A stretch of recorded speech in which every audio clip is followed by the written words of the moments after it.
Sir, welcome to the committee. Well, thank you, Mr. Chairman. Ranking Member Reed, distinguished members of the committee, we appreciate the opportunity to testify in full support of President Trump's proposed fiscal year 26 budget for the Department of Defense. I'm honored to testify alongside General Dan Caine, Chairman of the Joint Chiefs, and Bryn McDonald, who's performing the duties of DoD's Comptroller and Chief Financial Officer. We are also very proud to represent our warriors and their families. And today, as they do every day, they're keeping our country safe. They're defending our homeland. They're standing up to communist China. They're working hand in glove with our allies and partners. They are achieving peace through strength. I'd like to start by thanking this committee and Congress for your bipartisan leadership to give our troops a big pay raise in 2025. That includes an additional 10% raise for our junior enlisted service members E1 to E4. Thank you for supporting our initiatives that improve quality of life for our warriors and their families. Things that include making historic investments. This budget makes historic investments in living conditions, in barracks, in base housing. This budget reforms the PCS process to reduce the cost and stress of moves for families. We've already seen changes there. And we improve the quality of care provided by our defense healthcare system. The best part of my job is meeting and interacting with troops and their families. We hear their concerns. We know what it's like to face these challenges. I've been there recently. Each of these initiatives responds to feedback that we've gotten from the force. We are listening, and we are always looking for ways to improve quality of life for those who serve. Under President Trump's leadership, this budget puts America first and gives our warriors what they need. The $961.6 billion budget request, more than $1 trillion for national security, will end 4 years of chronic underinvestment in our military. Now, as is custom with first-year administration budget releases, additional time was necessary to implement presidential initiatives. So in the last 4 months, we've moved quickly to reverse course after 4 years of weakness and mismanagement. We found nearly $30 billion in savings across the department. And this savings, if you add this savings to our overall budget, we're increasing the DoD budget in 2026 by $143 billion. We do that by killing wasteful programs, targeting bureaucratic excess, and redirecting funding from Biden-era priorities to President Trump's priorities. We're working with the Department of Homeland Security to increase border security, to reduce China's malign influence in the Western Hemisphere, to defend freedom of navigation in the Red Sea. However, as we would all acknowledge, there's more work to do. I've got 3 core priorities in the department: restore the warrior ethos, rebuild our military, and reestablish deterrence. First, we're restoring the warrior ethos. President Trump has charged me to focus relentlessly on warfighting, lethality, meritocracy, standards, and readiness, and that is exactly what we're doing. We're setting standards that are high, equal, and unwavering. DEI is dead. We replaced it with a colorblind, gender-neutral, merit-based approach, and the force is responding incredibly. Because of President Trump and his America First priorities, recruitment and retention are higher than they've been in decades. Historic surge of young Americans who want to join our military. Second, we're rebuilding our military. 25 years ago, our military was unchallenged, yet we squandered that advantage as China carried out an unprecedented military buildup. President Trump is correcting that. We're reviving our defense industrial base, reforming our acquisitions process, rapidly fielding emerging technologies and new weapons to meet the challenges of the future. This budget invests $25 billion in Golden Dome for America, a down payment on President Trump's priority to defend our homeland. It also commits more than $62 billion to modernize and sustain our nuclear forces as we face rising nuclear dangers. The budget allocates $3.5 billion for the F-47, the world's first 6th-generation air superiority fighter. The budget will revitalize our shipbuilding industrial base with $6 billion in funding in FY26, and that's on top of $47 billion overall for shipbuilding. The budget significantly increases funds to buy next-generation technology, including autonomous systems, long-range drones, long-range fires, and hypersonics. We will put these capabilities in the hands of our warfighters, ensuring we remain the most lethal force in the world for generations to come. And third, we're reestablishing deterrence. When an opponent sees our well-equipped and tough-as-nails warriors, they will decide that today is not the day to test U.S. resolve. Credible deterrence, it starts at home, and it starts with securing our borders. As was mentioned by the chairman, we are working to achieve 100% operational control of the border. Illegal crossings have decreased 99.9%, and it was just reported today that CBP released 0 illegals into the U.S. last month, down from 62,000 released into the interior last May.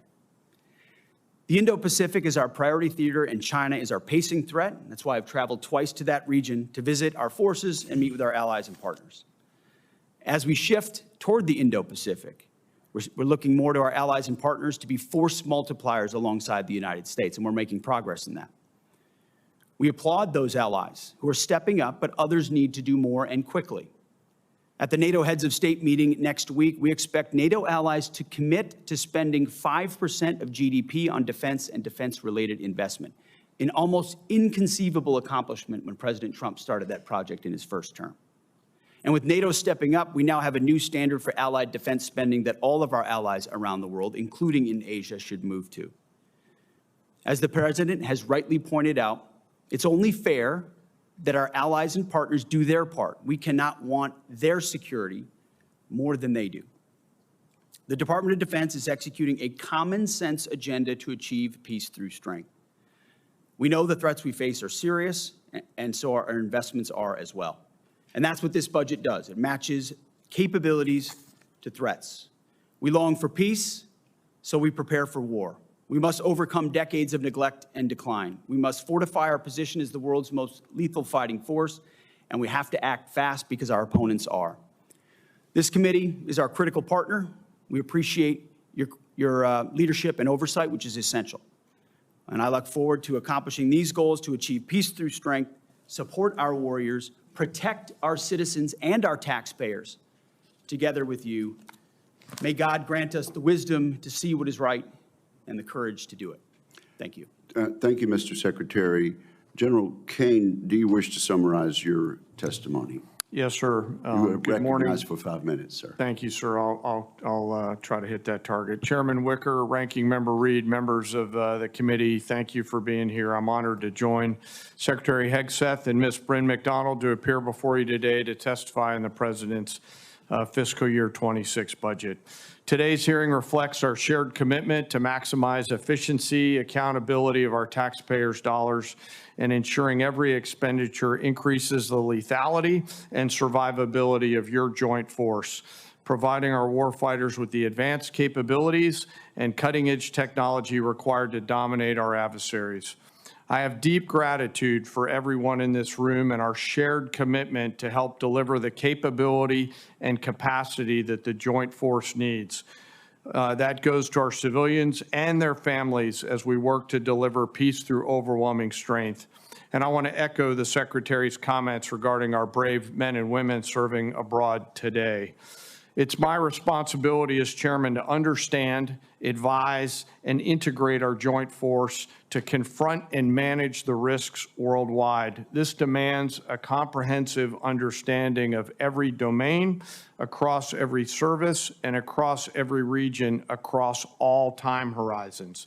It also requires making and advocating for difficult decisions that prioritize the finite taxpayer resources that we have in order to ensure the greatest impact and capability for our warfighters. The President's budget enables the joint force to defend our great nation from adversaries seeking to do us harm. And we're relentless in the pursuit of innovation and technologies that allows us to hopefully deter, but if need be, win on battlefields of the future. This budget empowers the joint force to get after the Secretary's 3 pillars: restoring the warrior ethos, rebuilding our military, and reestablishing deterrence, and ensures that the joint force is properly armed, globally integrated, and ready to go. The President's budget invests in our warfighting capabilities to win, as I said, on the battlefields of the future.